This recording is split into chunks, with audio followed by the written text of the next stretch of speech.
Hello guys, welcome back to the channel. In today's video, I'm going to show you how we can take screenshot using Microsoft Word. Okay, let's get into it guys. I have opened my Microsoft Word and I'm going to show you how we can take screenshot and add the screenshot to this document.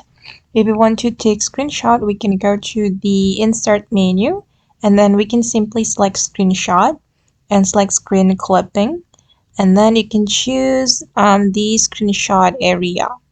For example, I'm just going to choose this area and I'm going to add the screenshot to my Word. Okay, as you can see guys, that the screenshot has been added to my document. Before you take screenshot, make sure you have opened the window. For example, I'm going to take screenshot of my Excel, so I need to open the Excel before I take screenshot.